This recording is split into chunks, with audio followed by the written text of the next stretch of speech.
আজকে বানাচ্ছি আলু টমেটো দিয়ে মাছের পাতলা ঝোল। আলু টমেটো দিয়ে পাতলা ঝোল বানানোর জন্য নিয়ে নিচ্ছি মাছ, কেটে বেছে ভালো করে ধুয়ে নিয়েছি। মাছে দিয়ে দিচ্ছি হলুদ গুঁড়ো, দিয়ে দিচ্ছি স্বাদ মতো নুন।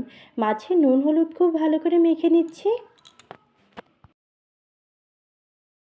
মাছে নুন হলুদ মাখানো হয়ে গেছে। কড়াইতে দিচ্ছি সরিষার তেল। তেল গরম হয়ে গেছে। নুন হলুদ দিয়ে মেখে রাখা মাছগুলো এখন ভেজে নিচ্ছি। মাছগুলো আমি খুব বেশি ভাজবো না, খুব সামান্য একটু ভাজবো। মাছগুলো ভাজা হয়ে গেছে, এখন নামিয়ে নিচ্ছি।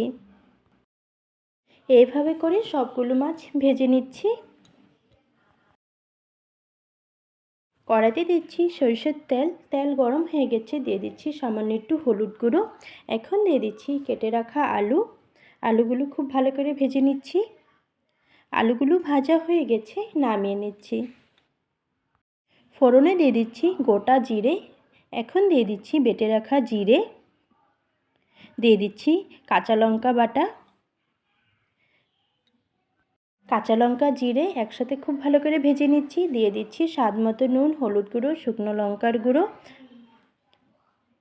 এখন দিয়ে দিচ্ছি ভেজে রাখা আলু। মশলার সাথে আলু খুব ভালো করে ভেজে নিব। দিয়ে দিচ্ছি সামান্য একটু জল। জল দিয়ে আবারও কিছুক্ষণ ভেজে নিচ্ছি। দিয়ে দিচ্ছি কেটে রাখা টমেটো। আলু টমেটো মশলার সাথে খুব ভালো করে ভেজে নিব। আলু টমেটো খুব ভালো করে ভাজা হয়ে গেছে, দিয়ে দিচ্ছি জল।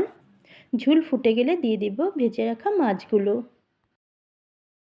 ঝোল ফুটে গেছে, দিয়ে দিচ্ছি ভেজে রাখা মাছ।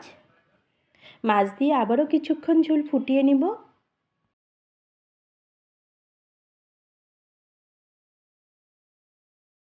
নামানোর শেষে দিয়ে দিচ্ছি ধনেপাতা কুচি। আলু টমেটো দিয়ে মাছের ঝোল হয়ে গেছে।